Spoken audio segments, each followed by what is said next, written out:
Hey guys, we are live. Welcome to our second live broadcast, TBO Live, and we have a special guest that I'm getting ready to introduce. She is a New Jersey hunter, and that's right, I said she and not he. The metrics in the outdoors favors the male side, but she's actually tagged out right now. So let's introduce Meg Gallichio. Meg, how are you doing today? There she is. How are you Doing doing? good. Doing good, Travis. Thank you for having me.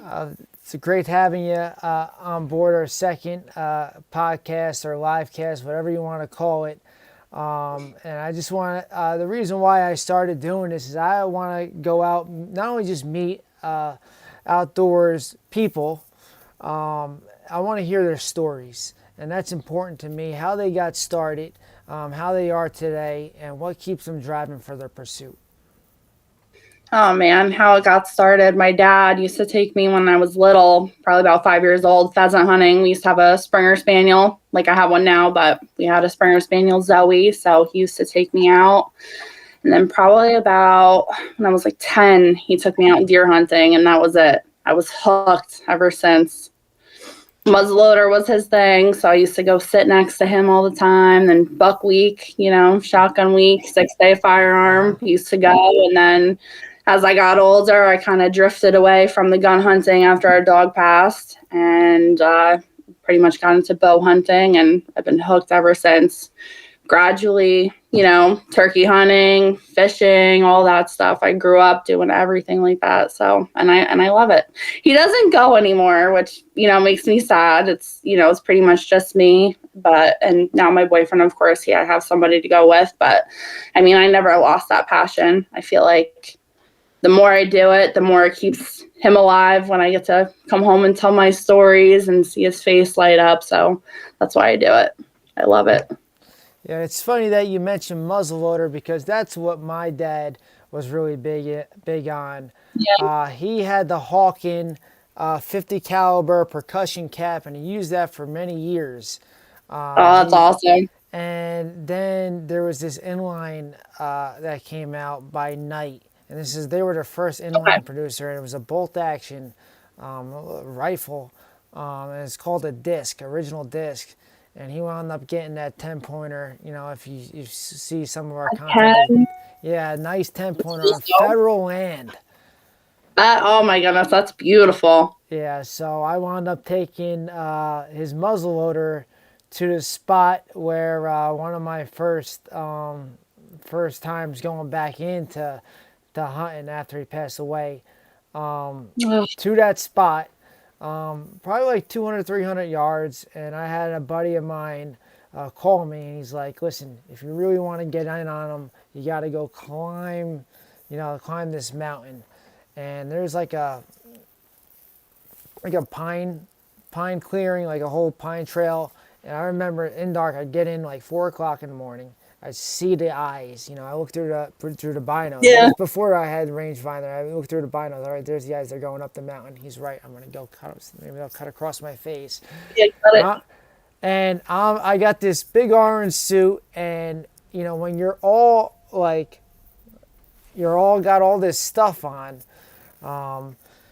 and it's like 10 degrees out, you start sweating, and Oh yeah, then that I know. sweat cools off, it gets cold. So I got the shivers, and I'm just like, all right, I can't do this anymore. And I wound up trying to get down the mountain. I actually wound up doing a huge fall. I lost those binos, Oh man. banged my knee. But yeah, that's the story I had trying to get on another 10 pointer with that muzzleloader. Oh, it's cool though. You never gave up. That's the thing. That's important. So Never gave up. you also turkey hunt. Yes, How has that experience been? Because from what I've heard, turkey hunting's very tough. From my it experience, is. it's not as hard. Like maybe I just had some beginner's luck. My first time I went, I got a double beard. I've been only a handful of times, and I've seen turkey or I've heard turkey every time I've went. So What have It's tough in New Jersey. It's really tough here. I'll be honest, I have never shot a New Jersey bird. I've had luck out of state. My first bird, my buddy took me up in Coachella, New York. I shot my first bird up there. That was, I want to say, 2019. And then 2022, I traveled out to Onancock, Virginia, and I actually called myself. I actually, called me and the person I was hunting with.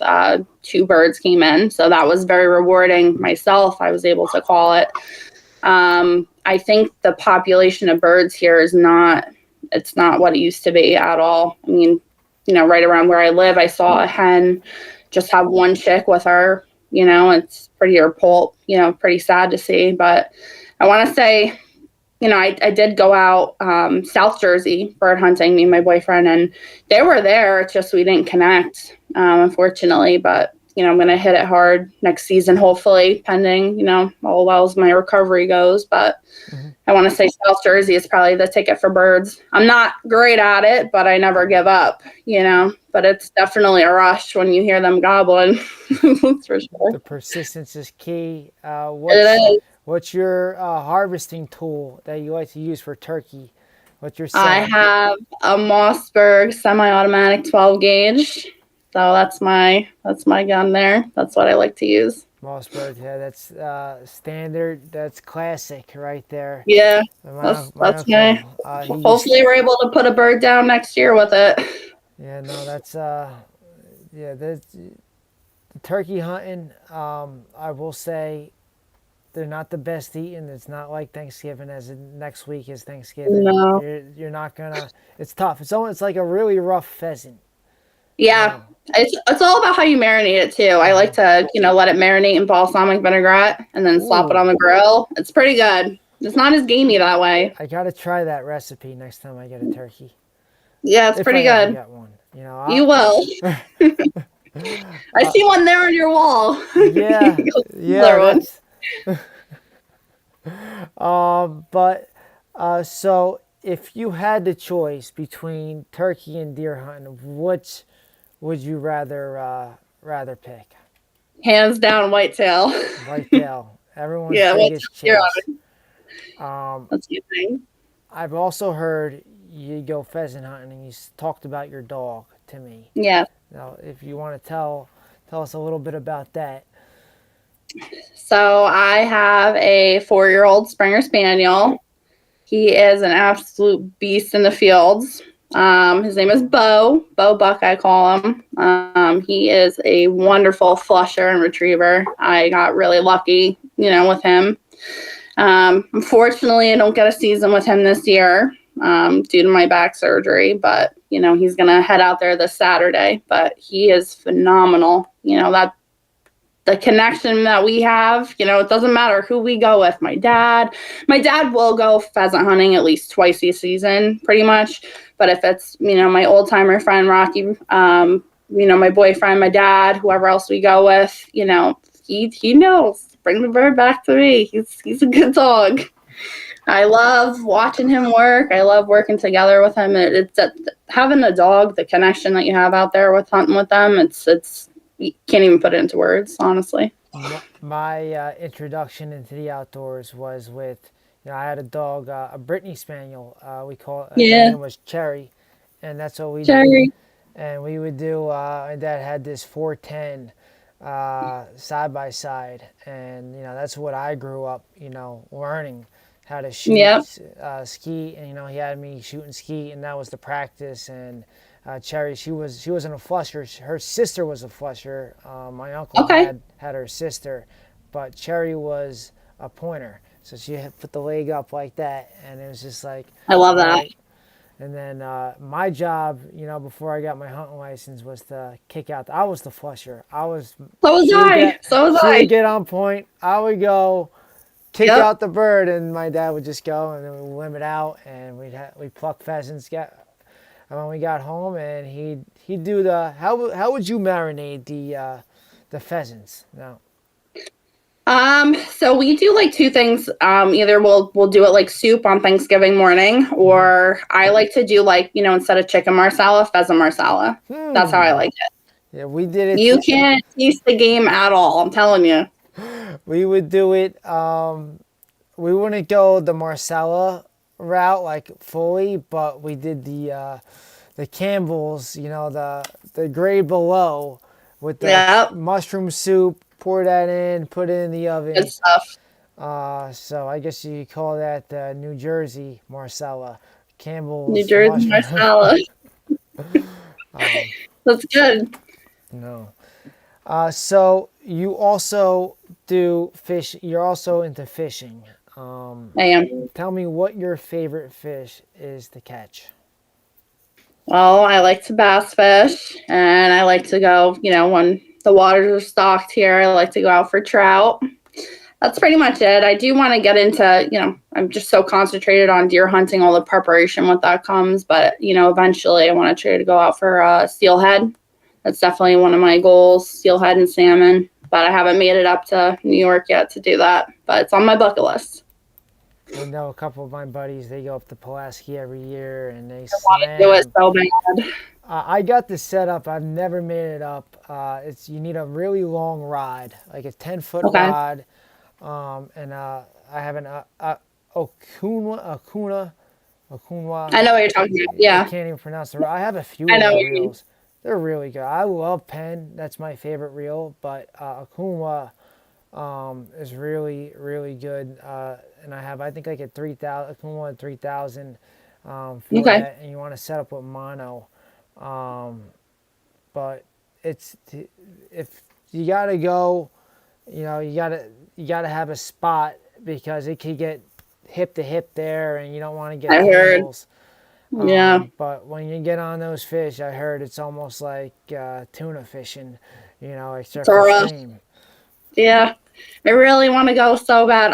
Another thing that I got to get accomplished. I will eventually. So, which leads me to, how did you get into fishing? You talked about hunting. How did you get into, the fishing aspect of it? Same thing. My dad would always take me and my sister, and then she kind of did away with it. My dad and our old neighbor Rocky, I mentioned before, I used to go with them all the time religiously. Mm-hmm. If it weren't for those two individuals in my life, I definitely probably wouldn't have a passion for the outdoors. Growing up with them and having them, help me get introduced to hunting and fishing. It's all handed out to them. They're the ones that got me hooked and addicted since day one. Yeah, no, that's awesome. That's awesome. Do you Yeah, do you have a dream animal to hunt that you haven't gone out or got on yet? definitely sick of deer in Maryland. The Delmar Peninsula. I would Hmm. definitely love to go on a sick of deer hunt during muzzleloader season. It's definitely a dream hunt of mine. Yeah, the Sika deer, from what I heard, you got to have muck boots. You're going to be in Mm, marsh. You're going to get a little wet. You're going to have to very deal with marshy out there. mosquitoes. It's almost like you're going to be going duck hunting. Now, do you do any duck hunting yourself? Have you ever tried it? I have. Last year was actually my first season. I shot a teal, my first hen teal. It was pretty cool. It was a rush. Um, again, I couldn't go this year, so definitely going to head back out there next year. But I definitely enjoy duck hunting. It's definitely a different environment, new element to learn. So I'm excited to, pursue that again next year. Did you go in a blind or did you do it by boat? We had a boat and we just kind of set up on the bank, kind of cover it up as well as we could. And that's kind of how we did it. Hmm. Yeah, it was fun.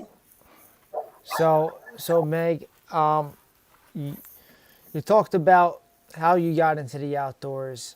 Um, I touched on in the intro how women aren't really into. This is mostly a male-dominated sphere, a niche, Yes. as you say. I've looked at the metrics. It's about 86 to 91% male dominated. I didn't know that. Yeah. And depending on what part of the country you are in, if you're in the Midwest, or South, you might go down to the lower 80%. But in this area, New Jersey, it's 86 to 91% male dominated, give or take. Mm-hmm. How do you feel, being a female, being in a male dominated space? How does that, how do you, does any of your peers give you like objections or whatnot? How does, how do you overcome this, any adversity, just in the whole, that whole factor? I've gotten plenty of hate over the years on certain deers that I've taken and things like that. But, I just kind of let it blow off my shoulders. I just kind of don't really worry about it. Because with the hate comes positivity. I've met you and Boondock Outdoors, such great hunting communities that make me feel like I belong. So that's very uplifting to me. It's just kind of, keep your head high and just keep moving forward. This is something that I love. This is something, people are always like, oh, you're just in it for social media. Like, no, not really. This is something I grew up doing. This is something that has been traditions year after year, opening day, take off to school and, go out for 6-day firearm. It's just something that I've grown up loving to do. I just kind of pay no mind to it. You just kind of keep going and, it doesn't really bother me as much as it once did, because I feel like I have a good community now around me. I've made such great friendships, like I said, with you and Boondock. So I feel accepted and I'm not going to let that hate, interfere with who I am. Like, this is what I love to do. I'm passionate about it. I'm good at it. I eat well as long as everybody else eats well too. We work hard for it, Farm to table, wildlife to table. There's nothing like it. Does it give you like a sense of pride, just the fact that all the ladies who are out doing, even though it's so few, does it give you like that sense of pride to be doing what you're doing and you shoot bigger bucks than most of the guys out there? It does give me a sense of pride. I definitely feel like I have influenced certain people, certain females to get out there. And, it's great to be a part of that community, to uplift others, show others that, it's not just a male sport, females can partake too. Yeah. And one thing I like about the outdoors, if you look at professional sports, football, baseball, hockey, there's a lifespan to it. There's a short lifespan. People, you're expected to retire at 40, 45. Mm-hmm. If you make it there, you had a long career. Yeah. When it comes to the outdoors, you go into till you stop kicking. Oh, yeah. Yeah. And it's the original pastime. That's how we grew up. That's how we got food, hunting and fishing. And do you feel like it's a lost cause? Or do you feel like it's making a resurgence? What are you seeing with your own two eyes in this realm? I definitely feel like it's a resurgence. My social media is filled with a lot of female influencers in the outdoor community. So, males too as well. I don't think it's a lost cause or dying. I think that, from what I read and things like that, we all need to come together as a community because I feel like, certain people don't want us to hunt and, there's a lot of controversy, but, I think that there is a resurgence. Absolutely. What is your number one goal in being an outdoor influencer, with social media showing that you do this sport and you're into the outdoors? What is your number one goal and vision of doing this? Like, it's, of course, don't be so vulnerable, teaching confidence and, work hard and how that hard work pays off. It's great to have that outlook for someone who's so nervous or new to the sport, and then for me to guide someone along the way, I'm here to help educate and to help for sure. Which leads me to, you talk about the hard work. It's hard work. We know how hard it is. A lot of driving, lot of miles on the tires, sleepless nights, waking up super early. Strategy wise, how would you say? How did you land? Let's hear that. How? Let's hear the story of how you landed that buck that you recently got. I'll be honest, never had him on camera. So that makes it even more worthwhile. But, I was told I wasn't going to have a hunting season this year with my surgeon, and everything with my back. So, I just kind of felt lost and kind of like out of it. And then my surgery got delayed, which was like, instant like prep time. Let's go. Let's get this done. Found a lot of challenges along the way, try to change my spot around, food plots, last minute food plots. Cameras got to be out. My stand that my dad actually had hunted in for years, I took it over. It actually broke. So I'm glad it broke with me not in the stand. So I had to, do all that preparation, put a new stand up, all that stuff. I was chasing a buck that I was after last season. He actually made it. And, it was this constant back and forth tag game. And I'm like, oh man, like, he's daylighting while I'm at work. It's never going to happen. I'm running out of time. And that last morning, I had that, November 3rd, because my surgery was on the 7th. I remember waking up and I'm like, oh shit, it's daylight savings, I'm up at 2:00. I'm making sure like I'm up. I don't want to have an issue. Went back to sleep for another 2 hours, got back up, got dressed. I remember, getting the quad started and heading to my spot. I parked away like about a mile from my stand. I said bye to Sean because he was also hunting that morning with me, wish good luck wishes. And it's not easy terrain where I hunt. It's mountains. So, got to climb up to one ridge and then climb up another ridge. And it takes a good while to get there. And I just remember hearing like these coyotes so close. And I'm like, oh, this is going to mess up the hunt, or, I'm going to die out here, but I'm dying doing what I love. So, but anyway, so I just kept going, and then I climbed up to my spot and I got situated, well, actually before I got situated, I put out, some scent and everything on a wick, and I got situated, and just remember just praying, just thankful that I had a season, and, watching the woods wake up and the sunrise, and all of a sudden it wasn't, totally light yet, but, you could still see a little bit out of your peripheral. Yeah.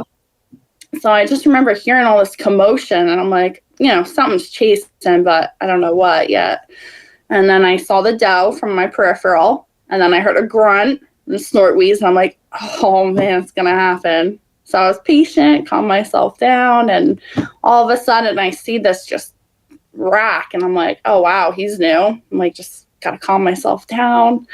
And then he worked his way towards us. The doe was at my pile already. He kind of like did a circle around her. He gave me a hell of a show. Let me tell you, he really worked a scrape. He was rubbing his antlers, snort wheezing, and it was just a beautiful thing to see. And then, when the moment was right, he gave me a 20-yard shot. Oh. And he dropped right there, and I couldn't believe it. And I'm like looking at my binoculars, and I'm like, first of all, like I never have ever really shot a deer that early in the morning before, so I'm like looking, and all I see is just this one drop tine sign, and I'm like, wow. I'm like, what a buck.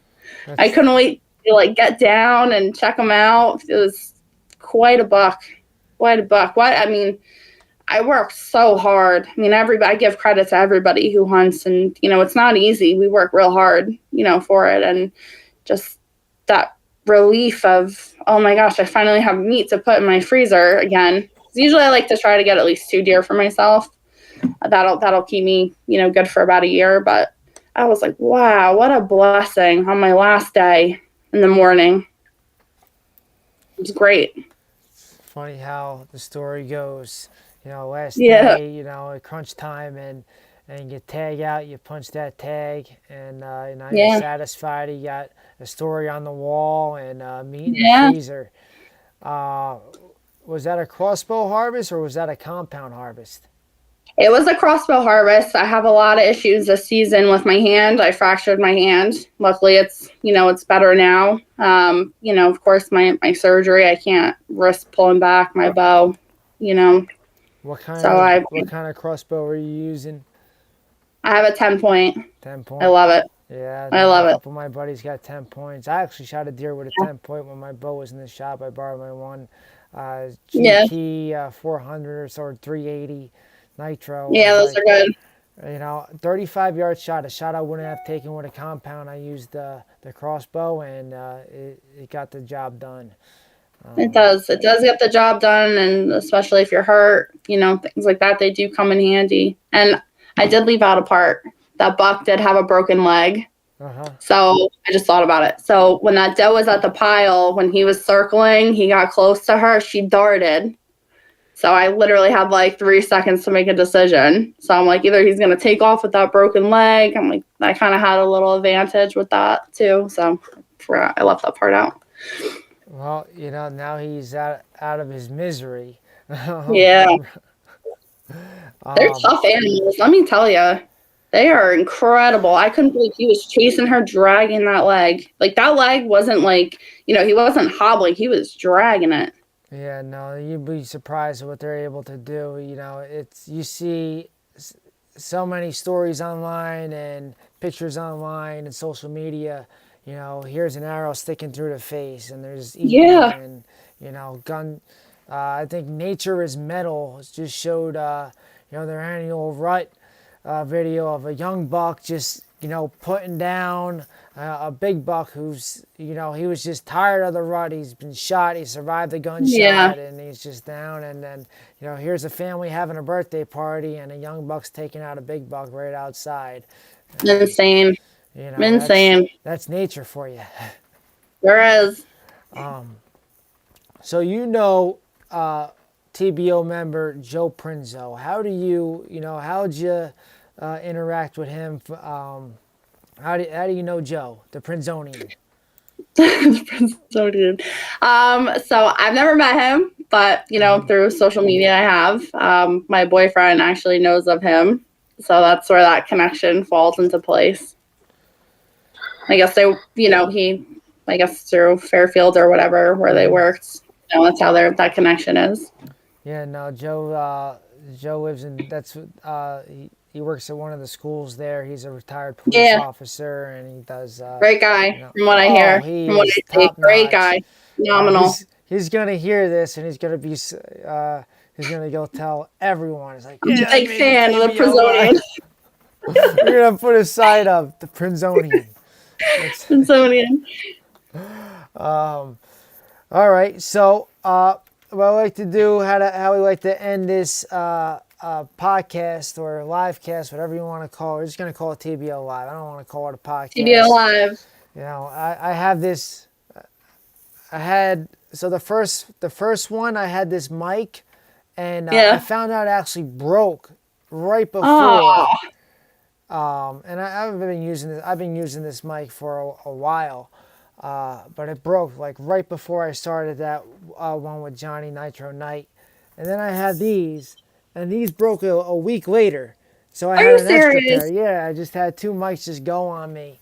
But I will say this, everyone wants to pressure you to spend like $200 on like a Rode mic or $150 on a Getty Blue, or you really want to spend the cash, get it. Sure, these mics that hook up to your computer with that jack, excellent audio.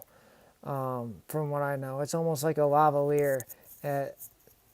Listen, people just want to hear you talk. They want to hear the stories. You don't need to, get the mic. But anyways, anyways, we like to do this 2-minute drill.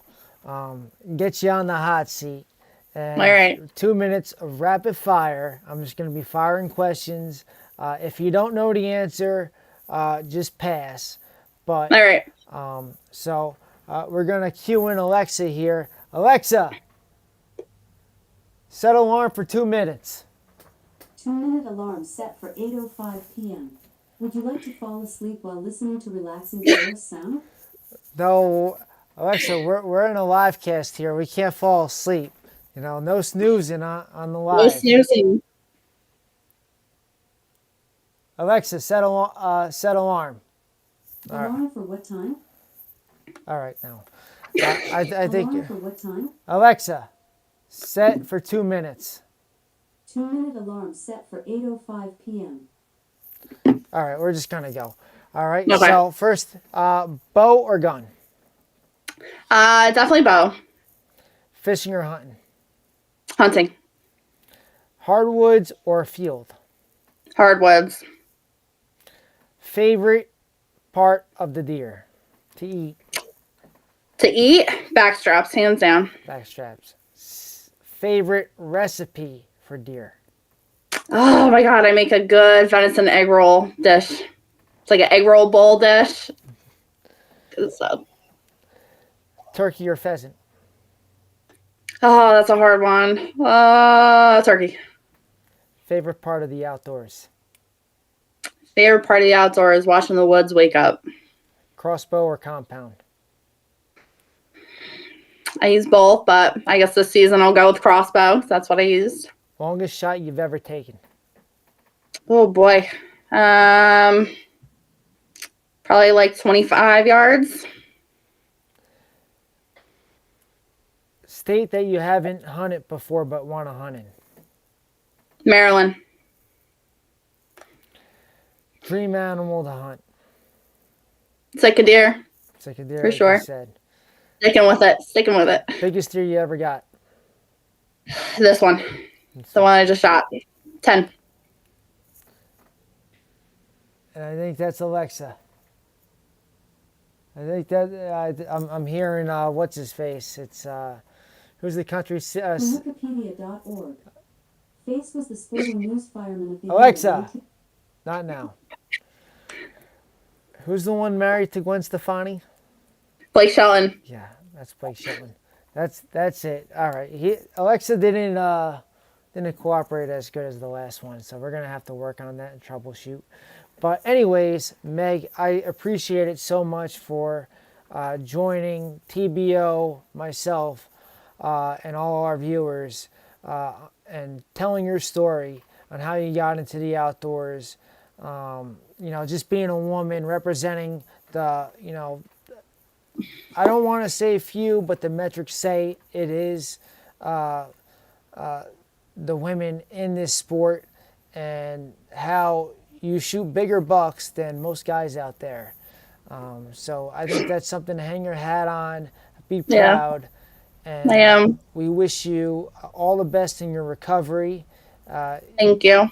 And while you're making everyone smile is great and bright, you're going to be, you know, getting one down next year after, you know, you're fully recovered. So thank you so much. Thank you so much for joining us, and we can't wait for the next one. Thank you for having me. Looking forward to it. All right.